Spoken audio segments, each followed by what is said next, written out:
인사드리겠습니다. 청명대입학원에서 4관반 과학을 담당하고 있는 염혜영입니다. 만나서 반갑습니다.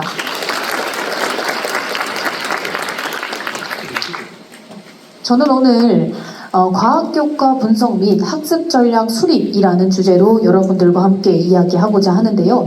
크게 얘기는 아래 순서로 진행될 예정이며 제가 발표를 진행하는 동안 오른쪽 위에 있는 자료집 페이지를 참고해 주시면 원활한 이해에 도움이 될 것 같습니다. 자, 그러면 시작해 보도록 하겠습니다. 먼저 여러분들께서는 중등과학과 고등과학이 어떤 차이가 있다고 생각하시나요? 네, 어려워요. 좋은 대답인데요. 제가 보통 이런 질문들을 하면 대부분이 아직 잘 생각해보지 않았거나 또는 자세히는 잘 모르실 거라고 생각합니다. 그래서 제가 오늘 이 기회를 통해서 여러분들께 과학이 얼마나 중요한지에 대해서 상세히 설명드리기 위해 나왔습니다.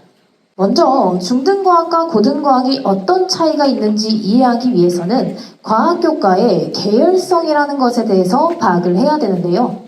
한번 살펴보시죠. 왼쪽은 중학교 3학년 1학기 때 배우는 내용 목차이며 오른쪽은 고등학교 2학년 화학에서 배우는 내용 목차입니다. 두 내용 목차 사이에 어떤 단어가 공통적으로 등장하고 있나요? 네, 맞습니다. 화학 반응식이라는 동일한 주제를 다루는 것을 볼 수가 있습니다.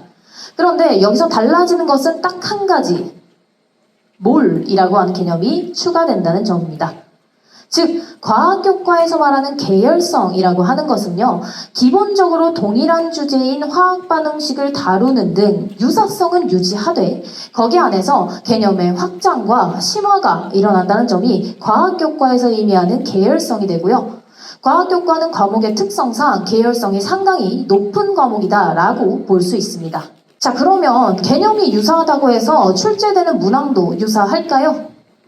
예시를 통해서 살펴보도록 하겠습니다. 학생분들과 학부모님들께서는 왼쪽의 중등, 오른쪽의 고등 문항이 어떤 차이를 나타내고 있는지 한번 살펴봐 주세요. 가장 두드러지게 나타나는 차이가 뭐라고 한마디로 말할 수 있나요? 그렇죠. 그림입니다. 왼쪽의 중등 문항은 모형을 통해서 화학 반응식을 딱 직관적으로 제시해 주는데 반면에 오른쪽에 있는 고등 문항에서는 식이나 자료 등을 주면서 학생들에게 내용을 스스로 추론할 수 있느냐를 물어보는 유형으로 출제되고 있습니다. 즉, 동일한 내용을 가지고 물어보더라도 왼쪽과 오른쪽이 넘어갈 때 훨씬 학생들의 체감 난이도가 상승할 수밖에 없는 것이죠. 그리고 여러분 사실은 왼쪽 문항 같은 경우에는 중등 수준에서는 비교적 상난도의 문항으로 출제가 되면서 학생들이 변별력을 위해서 해당되는 문항이라고 볼 수 있는데요. 비교적 그에 비해서 훨씬 어려워 보이는 이 고등 문항은요, 반전이게도 고등학교 수준에서는 비교적 중하난도의 평이한 문항의 대표라고 볼 수 있습니다. 그런데 실제로 시험에서 또는 수능에서 중하난도의 평이한 문제만 출제가 되나요? 네, 당연히 아닙니다. 다음의 문제를 한번 살펴봐 주십시오. 자, 딱 봐도 제가 앞에서 제시한 고등 문항의 예시와 어떤 점이 확 다르게 느껴지실까요? 어떠세요? 네, 제가 이 질문을 드렸더니 어떤 선생님께서 딱 봐도 머리가 아프다 그런 얘기를 하셨어요.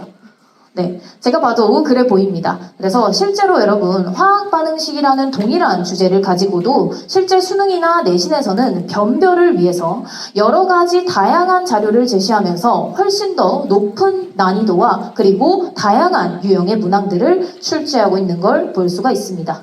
그러니 이제 중학교 때처럼 개념만 잘 외운다고 해서 과학이 술술 잘 풀릴까요? 당연히 아닐 겁니다. 그래서 고등과학부터는 더 이상 과학이라는 과목이 개념만 잘 외우면 술술 풀리는 암기 과목이라든지 또는 시험 직전에 벼락치기를 열심히 하면 성적이 확 오르는 그런 과목은 절대로 아니라는 얘기죠. 자, 그러면 여러분들은 이제 조금씩 고등과학이 정말 만만하지는 않겠구나 라는 생각을 아주 조금씩 하실 텐데요. 그러면 실제로 여러분들이 내년부터 시작할 고등과학 어떻게 준비하면 좋을까를 가지고 이야기해보기 전에 먼저 여러분들이 배우게 될 과학이 어떤 차이점을 보이는지에 대해서 설명해드리고자 합니다.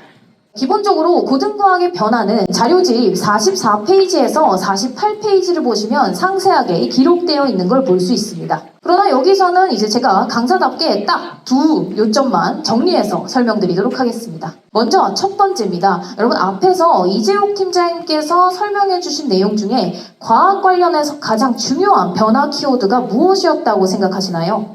그렇죠. 통합과학입니다. 여러분 이제는 여러분들께서는 통합과학으로 수능을 보셔야 된다는 점입니다.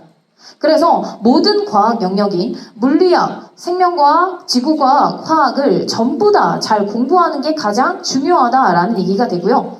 중등학교 때처럼 물리학이랑 화학은 난 좀 어려워서 별로야. 또는 생명과학이나 지구과학은 외울 게 많아서 잘 못하겠어. 라는 등의 핑계가 더 이상 통하지 않는다는 거죠. 자, 그리고 두 번째로 자료집을 받으셔서 바로 좀 읽어보신 분들께서는 아시겠지만 과학 과목 자체가 다른 과목에 비해서 훨씬 내용 변화가 많은 편이고요.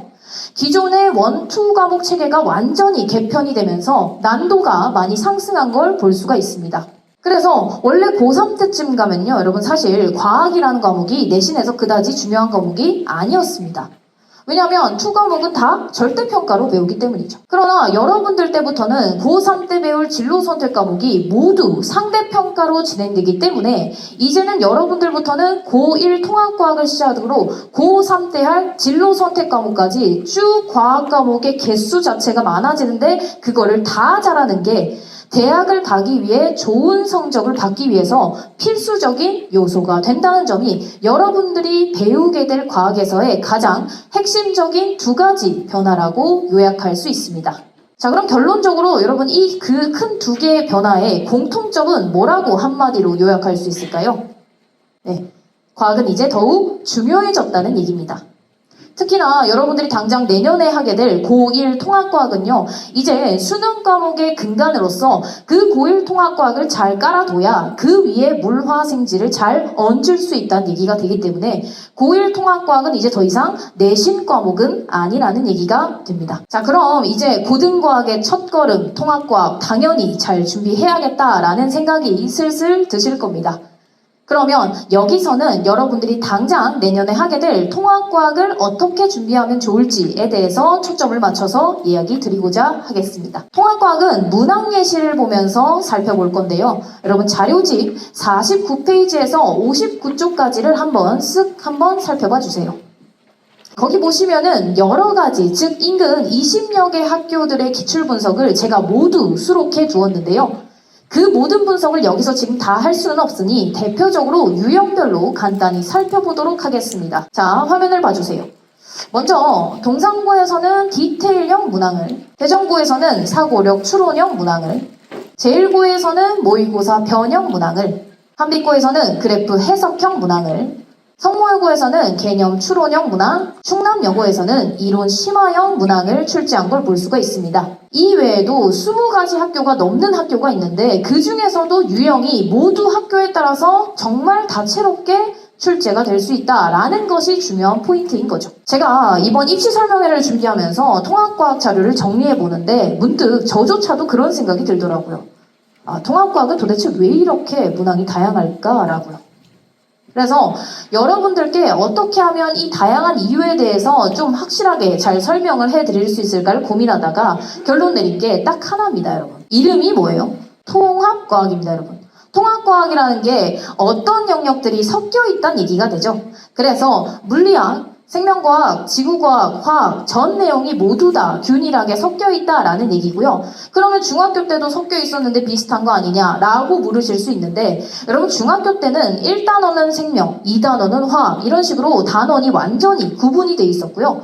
그 단원 간의 연계도 그다지 강하지 않았었어요. 그래서 따로따로 공부하면 좋은 성적을 맞을 수 있었던 것이죠. 근데 통합과학에 올라오시면 1단원 하나에도 2개 혹은 3개의 영역이 혼재되어 있는 걸 볼 수 있습니다. 그러니 통합과학은 다른 영역이 다 섞여 있기 때문에 훨씬 더 다양한 유형의 문제가 나올 수 있는 것이에요. 그리고 심지어 여러분 내년에 학교를 가보시면 한 선생님이 들어와서 통합과학을 1년 내내 가르칠 것 같지만 실제로는 그렇지 않습니다. 물화생지 전공별로 여러 명의 선생님이 동시에 들어오셔서 나눠서 수업을 진행하세요. 자, 그렇다 보니까 이런 현상도 자주 발생할 수 있습니다. 만약에 제가 이제 생명과학 전공이에요. 그런데 제가 들어가서 이제 생명과학 파트를 맡아서 가르치긴 하겠죠. 근데 통합과학이다 보니까 다른 영역이 섞여 있는 거예요. 그럼 제가 그 부분은 안 가르칠 수 있나요? 그럴 순 없겠죠. 그래서 제가 그 부분까지 같이 가르칠 건데 당연히 저는 제 전공을 잘 가르칠까요? 아니면 전공 아닌 부분을 잘 가르칠까요? 네, 당연히 그렇습니다. 그래서 제 전공과 일치하는 부분은 좀 더 어렵고 디테일하게, 그리고 전공과 일치하지 않는 부분은 상당히 심플하고 간단하게 하고 넘어갈 수 있다는 점이에요. 그렇다 보니 통합과학은 과목의 특성상 어떤 강의자인지에 따라서 문항의 유형이나 아니면 출제 경향의 폭이 굉장히 넓다라고 해석할 수 있는 것이죠. 그러면 이렇게 다양한 유형들을 여러분들 한 유형만 제대로 판다고 해서 만점 받을 수 있습니까? 당연히 아니겠습니다. 그래서 학생들은 여러 가지 학교의 다양한 기출문제를 차례대로 접해보면서 문항에 대한 해석력 자체를 높이는 것이 통합과학에서 대비할 가장 첫 번째 주요 포인트이자 가장 마지막 종착지가 되어야 한다는 점을 분명하게 말씀드리겠습니다. 지금까지 제 얘기를 정리해보면 이렇습니다. 첫 번째, 중등에 비해서 통합과학은 굉장히 어렵다는 얘기입니다. 두 번째, 여러분들이 앞으로 배우게 될 개정교육 과정에서 과학은 그 중요성의 위상이 훨씬 높아졌다라는 거고요. 마지막으로 그 중에서도 고1 때 하는 통합과학은 수능 과목의 근간으로서 반드시 잘 꿰어야 나중까지 뒤탈이 없다, 이렇게 정리할 수 있습니다. 자, 그럼 여기까지 알게 된 여러분께 제가 질문 하나 드리겠습니다.